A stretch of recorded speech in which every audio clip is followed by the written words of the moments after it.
Burn and learn time, folks. Wonder if I can do this without killing myself. I'm just going to show you some of the roof. Let's see if I can show you what was happening on the roof. So I've done a little more roofing. There was a few more issues. Let's see if I can do this without. I'm going to go up the ladder with you. Let's just see how this works. This could be the best live stream ever as you watch me plummet to my early grave. I may not go all the way up. We'll see how I do. All right, here we go. Oh, fun wow. Here we go. Here we go. Top of the ladder. Here we go. Just so you know, those cables aren't electric. They're Ethernet and telephone. So I don't know if you can see from here what's going on up there. But that is today's work. So I had to cut out these massive, horrible holes that were there, and then replace it with some plywood. I'm now going to go down the ladder again. Let's see if I can do this. I only do this when my wife has gone out. There's no way she would be happy to see me climbing ladders with one hand up onto roofs, having just done 45 minutes of insane exercise. It wasn't that insane, actually. I got some air running in here because it's just a bit dusty. So now I'm back on solid ground, sort of, as solid as it gets. And here's the problem. I couldn't do my rowing machine today. I couldn't do it. I've been spending so much time on the roof. For a split second, I thought that was a hole in the roof, and I was about to just lose it.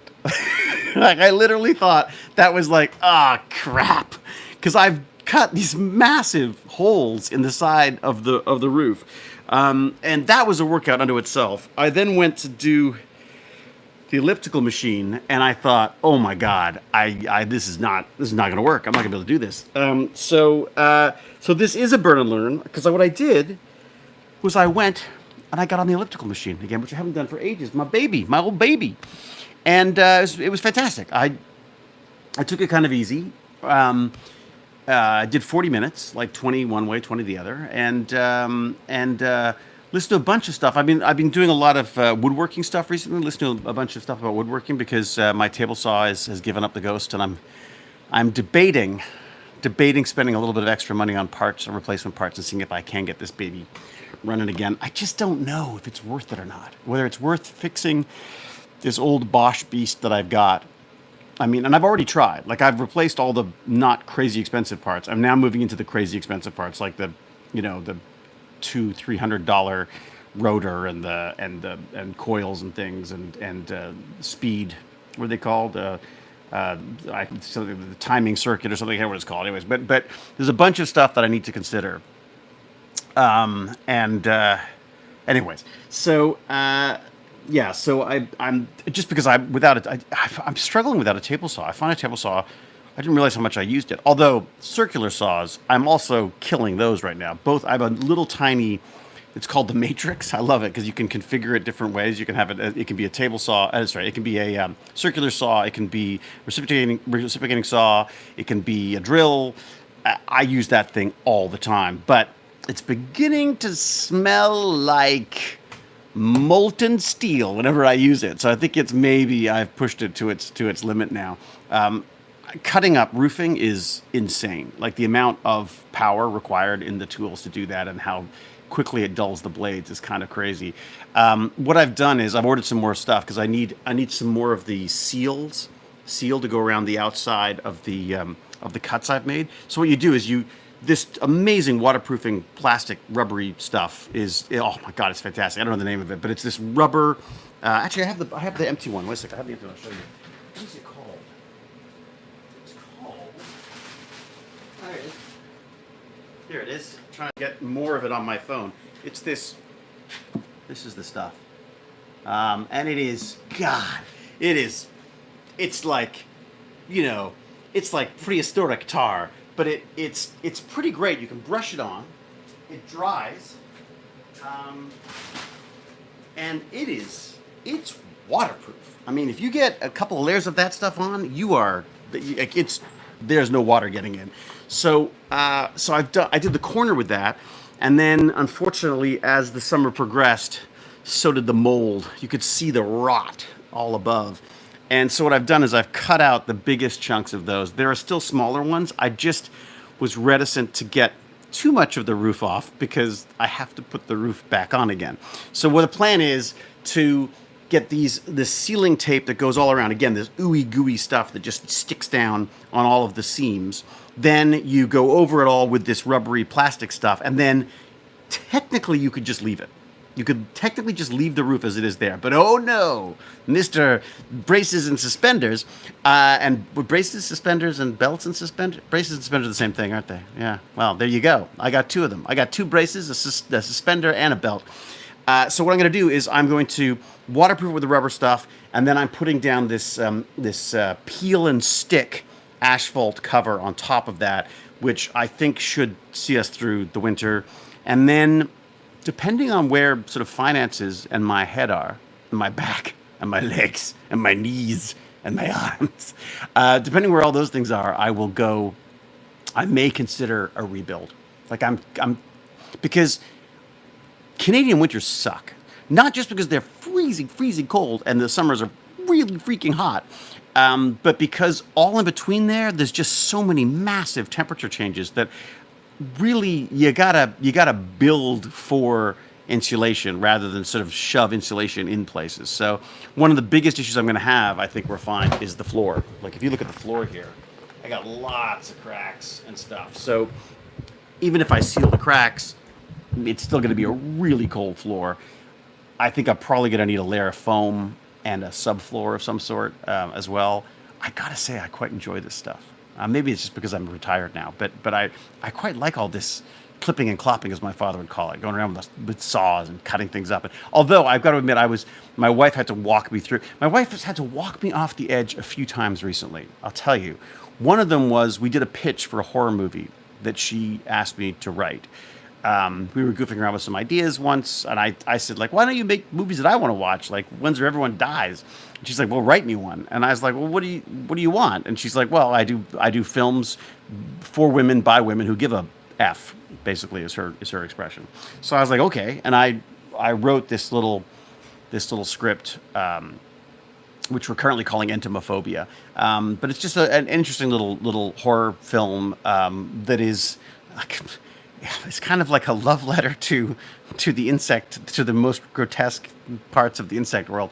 Anyways, but of course, then you have to do all these funding applications. So she had to walk me through writing all of these synopsis and director's visions and all these wretched things, I'm just like, can't we just make the movie? She's like, not without money. So she walked me off the edge on that. I kept like going, you know what? Forget this funding. Film industry is stupid, and I'm going to YouTube and burn it all down, as I tend to do. And she's like, yes, honey, here, have a cup of tea and a bicky and relax a little. And so we got through that. We got that all that funding stuff in. And then this morning, no, a couple of mornings ago, I was in here and I was like, oh no, like I could sort of see sunlight through the roof. That's why I was freaking out about that. I was like, oh no. I started seeing like sunlight and I was like, oh my God, and I went up and it was all squishy. Like it was just squish. Like the roof was just, you put your foot on it, it went, woo. And sure enough, I peeled back a couple of pieces and then I peeled back a lot more. And eventually I ended up with this it was the Emmenthal Swiss cheese of cheese. Still got to do cheesecake. I still think that's a brilliant idea. I have a really fun cheese actually in the fridge right now. No, my son would kill me if I came and ate it right now, but it's really cool looking stinky cheese. I'll see if I can talk him into letting me at least open it up here and see what it's like. Jane said, you're not eating cheese in the garage. Apparently me and the rodents aren't allowed to eat cheese. Anyways, so I got up there, I started taking stuff down, thinking like, well, I've done it once, I can patch, I can do that, I can do this. And then I got up there and I was like, this is insane. Like this is a giant marshland of roofing that I don't know how to deal with. So I came down and I was like a bit defeated and Jane's like, well, I mean, just what do you need to do to start? And it's like, well, I gotta cut, I gotta, yeah. So what's the first thing you need to do? And this is like classic, like managing someone with ADHD, where she's like, what's the first thing we need to do? Let's think, shall we? And I was like, well, if I cut the holes out, then at least I'll know how big the holes are and if I've got enough material to fill them. She goes, okay, great. Okay, so what do we need to do that? So again, my fabulous Jane. Keep in mind, this is the same woman who's just had a birthday, which I took her to a very nice dinner for, by the way. And I was actually quite charming as well. Yeah, just for her birthday. That's the only one day a year I figure I should be charming. Of course, she spent the entire birthday and days before the birthday planning my stepmom's 80th birthday party. That was a party. Actually, that really was a party. It was actually fantastic. I think the best compliment you could possibly get from a relative is from a party that you've done for a relative is for them to say, I felt very loved. I thought that was sweet. I was like, oh, that's good, because you are. Because I happen to have the most fabulous stepmother, absolutely fabulous stepmother, and I do pretty well with all the parents actually. I got like two mums, and I got one dad, and they've all got their foibles, but they're absolutely wonderful. Love them to bits. Anyways, so so Jane's walked me through those two. I cut the holes. This time, instead of just trying to cut out the rot, basically, I just took out a square. It was just, instead of trying to say, I was like, forget this freaking jigsaw puzzle stuff. I just chopped out big squares and then cut the squares to fit, stuck them in. Of course, they're still not square because I'm on a roof with a little saw. All the cuts are like, so got up there, got the tape down, got the first layer of this rubber stuff around the edges where there was enough tape. I've got tape coming tomorrow morning, so I'll finish that up tomorrow. And this is like the dullest possible Burn and Learn ever, but this is the excitement that is my life right now. I said yes to a job today. Yeah, I've this weird position in my career now, where in science fiction I have a value in science fiction. I mean, people sort of know if they're going to do a sci-fi show. Well, certainly some people do seem to think that I'm useful in a sci-fi show, obviously, because I've done that. There's an audience, et cetera, et cetera. Outside of that, I'm just a working actor, and more often than not, right now, a non-working actor. So, and I've been struggling with, like, what do you do with these? There's some parts that come up that, if I don't like the part, I don't really do the part now, which is not great for our bank account. But like, if it's just a lousy part, then I'm like, well, I'm going to be lousy in it anyway. So why, I can be as good as I can in it. But if it's not a part that's, so if it's not a great part that I just can't get my head around, I don't do it anymore. If it's, if it doesn't pay, I feel like, what am I going to continually keep working for cheaper and cheaper until I might as well just have been starting all over again. That said, when I find parts that are good, I'm like a pit bull on them. I'm just like, I'm happy to for some reason, yeah. Anyway, so this part came up and I was like, oh, for God's sake, there's no money. It is bloody Canadian companies. There's no money. Yeah. And of course, my agent, my Jane, who's an agent, Jane is not the agent, but my agent who basically conspires with Jane for all these things, says, well, I'll get you the script and have a look. And of course, I read the script. Just a really fun, horrible, but really fun character. So I'm really looking forward to that. Of course, I can't tell you what it is, but it's pretty fun. Graveyard Rats was definitely worth it. Are you kidding? Anytime Vincenzo just has to go, do you want to? And I'm there, because I just know that crazy, mad, evil villain of a director is just, he's wonderful. It's like Guillermo, same thing. He's just like Canada's Guillermo del Toro, basically. I mean, he's amazing. Not even just Canada, it's like globally. Good Lord, I've got that rubber stuff all over here. One thing about that waterproof stuff is it goes everywhere. All right, hello everyone. This is my Burn and Learn. It's my bid to stay alive and fit long enough to remain, fit and alive for my fabulous wife Jane, my brilliant son Sebastian, and my wretched mutt of a dog that is probably currently digging a hole in one of the damn planters that I built to stop her from doing that. She's also taken to hiding in the garage now. So she comes in, hides in the garage somewhere. I go, is everyone clear? And then I lock all up and I go in. And then 2 hours later, everyone goes like, where's the dog? And I'm like, oh, that little bastard. And she's either like on the counter or she's, anyway. So she's trying my patience that way now. Any projects you're working on currently? So that's the new one. Mistletoe Murders. I'm really looking forward to seeing how that turns out. I've done, did I do ADR for that? I can't remember if I did ADR for that. Yeah, I think I did some ADR for that. I did some ADR for another thing for St. Pierre, which is really fun as well. Oh my God, I love the East Coast. I was sort of mortified because the part that I turned down recently was one that shot out in the East Coast, and I I was sorely tempted to go because I just love the East Coast so much, but it just didn't.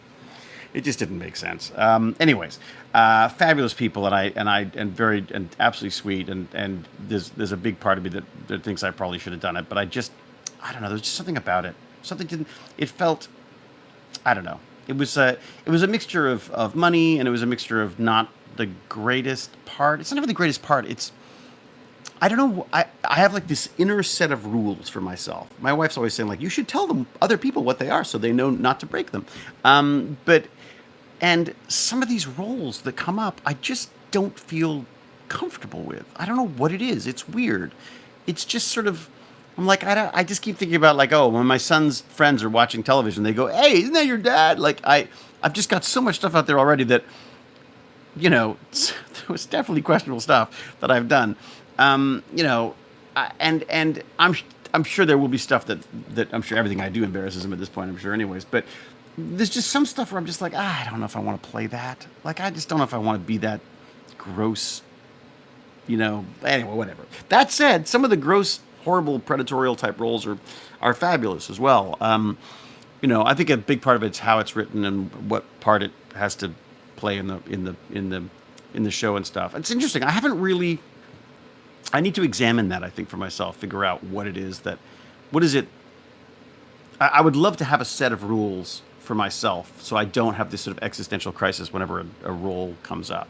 And I got to say, first off, I'm operating from a place of privilege here. It is insane that at my shaggy, sweaty, post-exercise self is getting offered stuff still is fantastic. Like that is a dream come true unto itself. The fact that, even during sort of rather slow periods like we've had in the last little while, even the slow periods, I still get to work. The stuff still keeps coming up. So I feel very, very fortunate that way. But for some reason, I've always just torn myself to pieces on this stuff. I'm always second guessing whether I should do things or shouldn't do things, or whether I've done the right thing or whether I've done it the right way. I mean, I guess I don't know what the deal on that is. Anyways, it's nice to have something to look forward to, and certainly a part that really got me. I got a little verklempt when I read it. I thought I was very surprisingly so, because I wasn't expecting it. So looking forward to that. And weirdly, even more than that, I'm looking forward to fixing that roof, because I'm almost there. I just got to get that stuff around. Now, do we have any questions or anything? I should probably look through it. There's a ton of stuff flicking by. I'm not on both today. I'm sorry, Twitcheroos. I only have the phone here, and I just couldn't be bothered to go upstairs and get the computer and come down and have all that rigmarole. I just feel like this way, there's no way I was going to be able to carry the laptop up to the roof. There you go. So what about working behind the camera instead of in front? Yeah, MJ Phillips, I definitely. Like I pushed for directing quite a bit for a while there. I just found that, directing television is a weird thing, because you're not really, as a television director, unless you are the go-to director, you don't have the same kind of power as you have on a film. And even on a film, I found that your ability to do what you want to do is completely limited by basically who's paying the bills. So what's still my best experience from behind the camera is Dog's Breakfast, because Jane and I got to work together and make something that made us laugh. It just was done just because we thought it was fun. And this new one, Entomophobia, we'll see. Jane says I have to change the name, but right now I'm clinging to that, which is just a fear of insects, basically. That is, again, it's supposed to be fun. Like it's horrible. It's a horror film, but it's designed to be like one of those whoa kind of horror. So we'll see. We'll see how it goes. I was actually hoping that you'd come live today because I was bored. So yay! Oh, I'm so happy. I don't know how to say your name. How do I say your? Is it Sarah? Is Sarah with at symbols? Is that what you got there? Some fancy stuff? I thought maybe it was some Cyrillic language or something. But anyways, hello Sarah, if that's you. Yes, it's not the '90s with VHS. No, it's not the '90s, but it will be again one day. I love Debug. I'm biased, yeah, but it was good. Oh, I'm so happy, Johnny Wednesday. I'm really glad you loved it. It's very hard for me to be to have a perspective on it because I hated the process of making that so much. There were a lot of people who I was very, very unhappy with during the shooting of that and the pre-production and all of it. I was not a big fan of some people there. We had some real personality clashes there. And I think more depressing than anything was at the time it ruined my friendship with Jason, which was just, I mean, I'm sorry, but no film is worth destroying a friendship, especially with someone you love and you respect and just who could make me laugh. Like I absolutely, I've always said Jason is this just wonderful giant Great Dane of a beast, and with just this, he's just a giant heart. He's an absolutely lovely guy.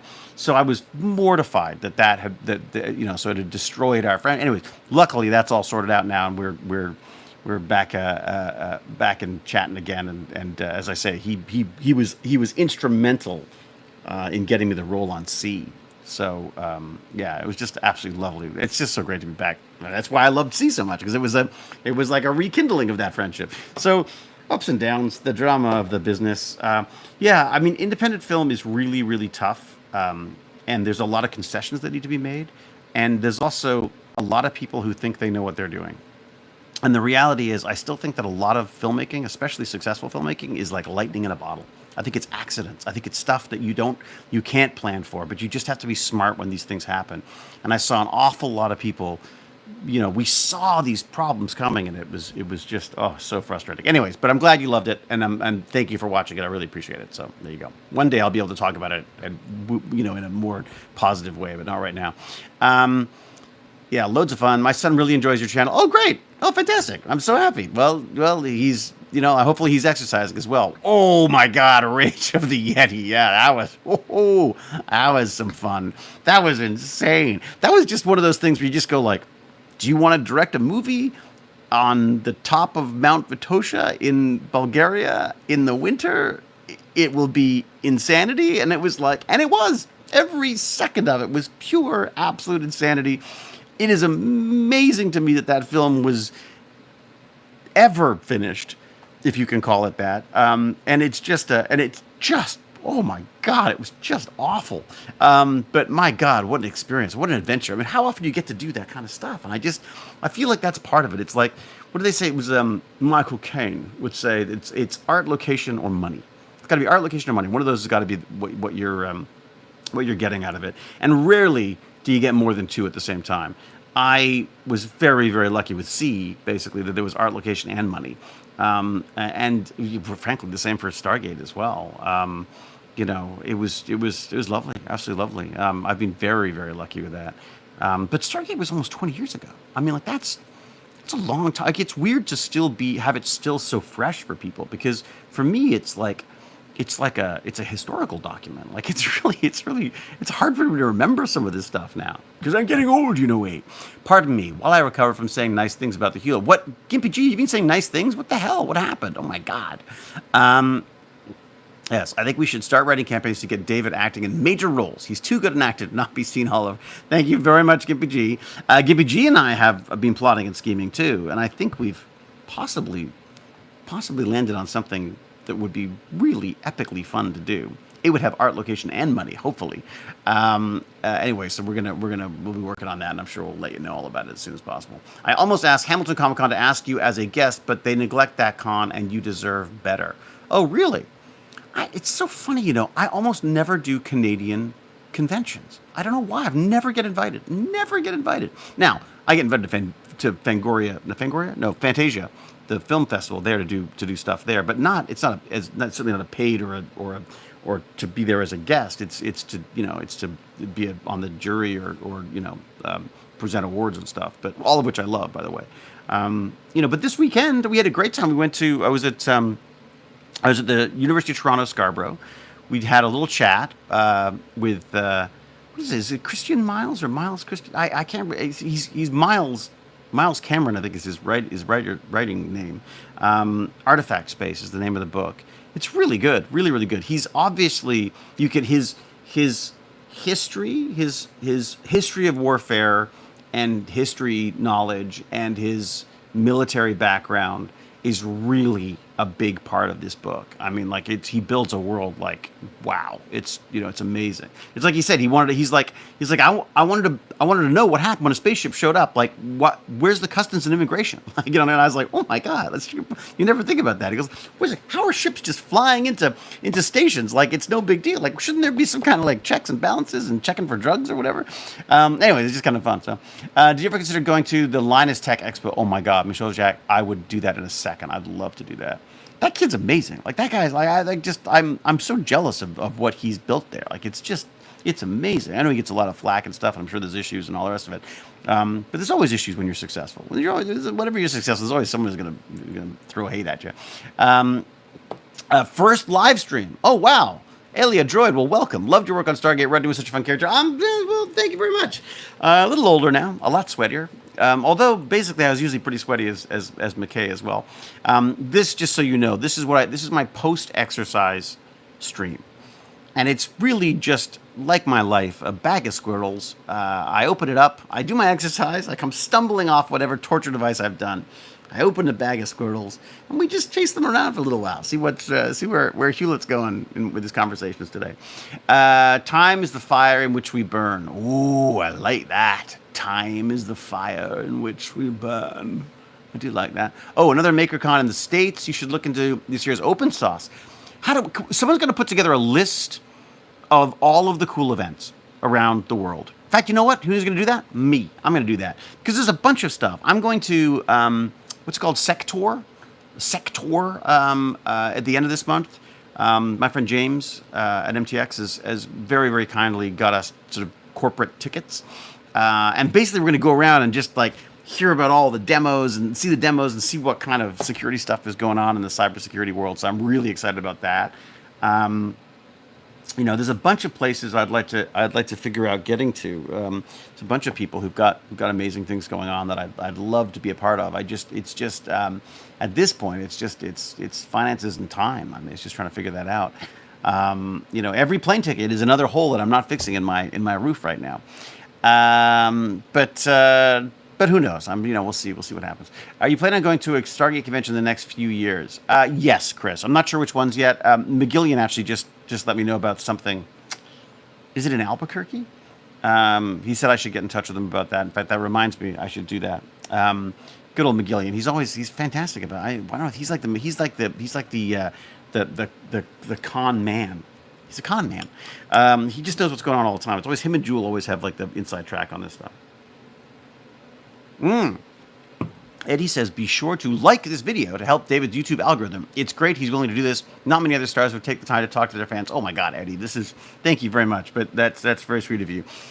This is therapeutic for me. I got to say, this is a lot cheaper than therapy, I think. That's basically where I'm at with this stuff. So, I talk to you until I get hypothermia, or I get too cold, or too hot, or too hungry, or too tired, or stop making sense, or start making sense. But it is. But thank you, Eddie. It's very nice of you. Yes, I guess liking would help. That's great. The fact that you guys are in the chat is great as well. How about going to the conventions dressed up as McKay? Oh my God, MJ Phillips. I just don't think I could do it. I don't think I could do it. First off, the suit would be like this now. There'd be like a giant belly. I don't think I wouldn't fit in the suit anymore. And also, like that was, I don't know, it just feels weird cosplaying as your own character, doesn't it? Unless you're Spider-Man, then I'd be dressed up like that all the time. There's a guy actually in our neighborhood, what's he called? Peter Parkour, I think he's called. Amazing guy.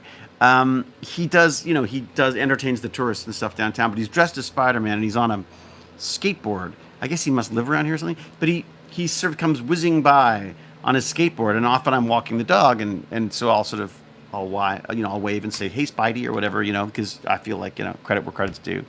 I just love the fact that this guy is He's literally our local neighborhood Spider-Man. I just think that's the coolest thing ever. I have a local neighborhood Spider-Man. There you go. I always kind of hoped that I would become the local neighborhood Spider-Man, but I don't think that's happening now, given what my knees feel like just having gone up and down those freaking ladder more than a couple times today. I like I say, that's why I did the elliptical today, because I honestly don't think I can bend. Like I was dropping things. I was like, I'll kick them off the roof and pick them up when I get down there. What else we got down here? Go for the leather jacket. That's true. That's true. Go as aha. A very good point, Jim. Should I go as Carter instead? That would be just the. Yeah. I don't think the cross dressing cosplay would work for me. I am not a pretty man, let alone a pretty woman. I think that would just be more insulting to Carter than it would be anything else.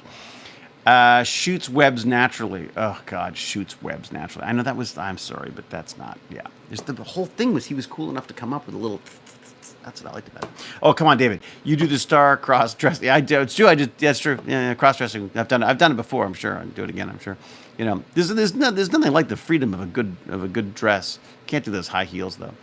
It is an epic troll though. What is an epic troll, MJ Phillips? Would you have liked to have played in Stargate Universe and worked with Rush and Eli and supported them both? Well, yeah, I did. I did Universe. I did one episode of Universe. I'd really hoped to come back. I think if the show had come back, the hope was that McKay would come back as well. Who knows? Maybe you could get stationed out there or something. Second best to Stargate McKay would be, a recurring on Universe.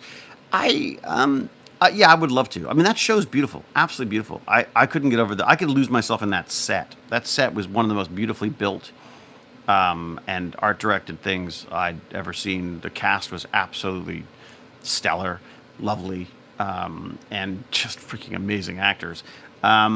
Yeah, it was. I would love to have gone back there, and it was nice to sort of sneak McKay in there. You know what I mean? He wasn't too McKay. We don't want to get too Atlantis silly. It needs to stay in the universe. Yeah, I loved it. I'd do that again. Do that again in a second. McKay, I was absolutely fantastic. It was just he's just there was, those are truly like once in a lifetime roles that come by, and especially there are some fabulous roles I played. Like I've been extremely lucky and had so much fun playing roles, But when a role resonates both with you and an audience, that's like magic. That's like you talk about lightning in a bottle. That's it. You sort of gotta go with it. All right, what else we got here? I got to try catching up a little bit. I wish they continue SGA and SGU.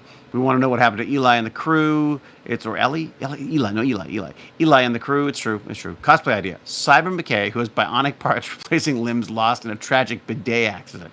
It had to be a bidet. Cyber McKay. I could go as a robot. I could go Cyberman. I could go as a Cyberman. I'm allowed to do Doctor Who, right? Maybe I'll just dress as Doctor Who. Just go as Tom Baker. I don't have enough hair anymore. What else we got? For future projects, what old colleagues would you like to work with again? Oh, God, which ones wouldn't I like to work with? It's probably easier to find people I don't want to work with than people I do. God, I loved working with Mark on NCS. I didn't do NCS, but I did his... was it Never Let Her Go? Is it called? Or is it? I can't remember what the name of the show was. But he was. I'd love to work with him again. He was fantastic. I'd work. Oh my God, any of the Shape of Water people, or the Nightmare Alley folks. My gosh, Richard Jenkins is fabulous. There's not many people I don't want to work with again, to be honest. Flanagan and I always had a lot of fun. It was lovely to get a chance to work with him on C again. If you get a chance, check out that on Apple because I think we only have one scene together, but I get to do horrible things to him, which is always fun. And as he said, here I am again, listening to Hewlett talk. They're lovely. They're all lovely. I mean, it was now it'd be amazing to work with Jason again because Jason's a freaking megastar. I could be like a villager on Minecraft or something. Do you do any voiceovers for the Stargate game? No, I'd love to do that. In fact, the voiceover stuff is something I'm fascinated by. I'd love to do more of it. I've had a few people reach out, with their own little indie games and stuff like that, and I've done what I can to help out on that. Obviously I can't play McKay because I don't own McKay. I may be McKay, but I don't own him. I just look like him. So, do you think we'll ever see some more McKay if there's going to be a new Amazon Stargate series? That'd be amazing. My hunch is they'll probably at this point just reboot, right? I mean, wouldn't they? It sort of makes more sense at this point.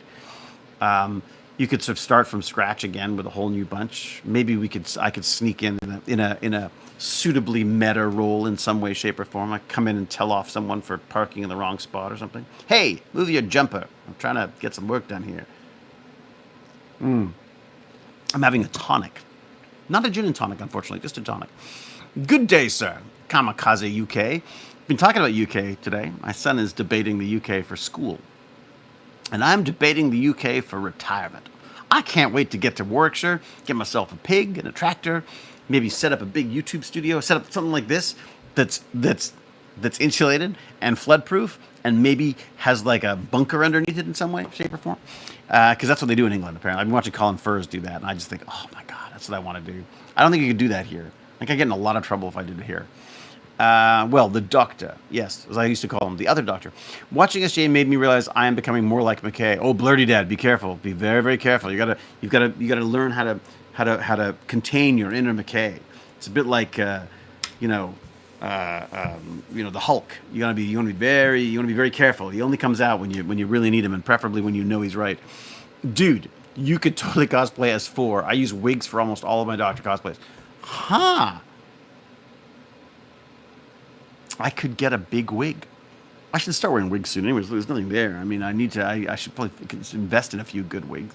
But that's interesting. Yeah, wigs don't you find wigs incredibly uncomfortable though? It's something I always hated, wearing wigs. It still amazes me how SG is capturing generations of people. Like for Tina, it's her childhood show, and I started watching it barely a year ago, and I'm totally captured by its fantasticness ever since. Oh, that's great. I know it really is. It's weird, isn't it? Like I feel like a retro act to some people, and like a currently on television to other people. So, but I don't look like I don't get recognized that much anymore. I'm like, you look like the dad of that guy from Stargate. Rodney versus the TARDIS. That'd be an interesting crossover. Yeah, maybe I could fix the damn thing. Nakuti Gatwa is killing it as it's Doctor Who. Really? I haven't watched it. I haven't watched it at all. I'll have to check that out. John D. Brewer, Xeno76, how the hell are ya? And Shaken Milk. Shaken Milk. I don't know why that makes me smile every time, but it does, as does Xenos. Rebel Time Lady, how are ya? Were you mad that Dark Matter was canceled? You were great on that, too. Oh, thank you very much. Scarlet Ann 74. Yeah, it sort of lost touch to some extent. I did, I guess, the first season. I was supposed to do the second season. I was asked to do the second season, and I was pissed off because I couldn't direct, so I said no to that. And they did a great job of bringing in the agent assistant, which is he was lovely. But yeah, I just didn't want to. I was really pushing for directing right then, and I just felt like I had to sort of take a stand on that, so I didn't. No, it wasn't season 2. Season 3 I didn't do. Yeah, I think I did season 1, I did season 2, and then it was season 3. Yeah, I just didn't feel like. Yeah, I felt like I just wanted to direct so badly, and I just couldn't convince them to let me do it. And I was like, fine, I don't direct, I don't act. Nowadays, it's like, what do you got? What do you got? Hey, Mister, we'll act for software. What else we got? So, I don't know how many seasons they got out of it. It seemed like a great show. They were a lovely bunch, but the networks are weird about this stuff. SG was fantastic, just like SGA and SG1. It was so sad it got cut. David Blue streams regularly. We're all playing Once Human with him at the moment and having fun. Once Human. I don't know that one.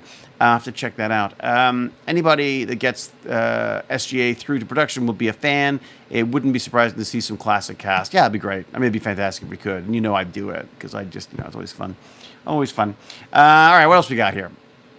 You don't have to answer this, but do you D&D Critical Role? Oh, I know, it's funny, isn't it? Sam is like a friend of a friend type thing. I actually did at one point I did some little silly shout out for him on Critical Role. That was before they took off and became hugely big. But he wanted some kind of a nerdy Stargate connection thing, so I sent a little thing in for him. But yeah, so they're amazing. I mean, this is the stuff that really appeals to me right now. Is I'm like, look at all these self-made artists, like all these people who are just doing what they love doing and figured out how to make it like a living. Like wouldn't this be amazing? Like, wouldn't it be fun just to have like a talk show that you could do every day and that's your living? Like that would be, I would be so happy with that. I mean, no, I'm going to take that back. I would be so happy with that as a regular occurrence, but I would need to break it up with work. I'd need to break it up with acting work, I think, because I've always said this. I hate being an actor. Hate it. Hate everything about it, except I love acting. I love the actual part of doing the acting. I hate all of the crap around it. I hate wardrobe and makeup and all the having to talk to people about it and how great I am and self-promotion and all this. I hate it all. I just love actually acting. And I'm very much looking forward to doing this next thing because it's just a few days work, but it's work. Like it's real work. It's like, it's going to be, I get to mess with some people. It's really, it should be fun. So, what do we got? You're always welcome around here for a cup of tea here in the UK. Oh, thank you, Johnny Wednesday. Where are you based? Where are you based in England? We're basically heading for James. How the hell are you? Instead of Clarkson's farm, McKay's farm. That's it. Basically, I mean, like Clarkson's farm is. If I had his money, that is exactly what I would do with it. Exactly what I would do with it. Except I'd probably get more hurt because I would probably be slightly more into the actual technologies behind these things. Yeah, I would love to do a Clarkson's farm-like thing, and that is sort of my intention. When I get to the UK, if we end up doing that, I intend on setting up a camera and doing what I would call the retirement stream. It's the pig and the tractor. The pig I'll call tractor. The tractor I'll call pig. Probably paint it pink.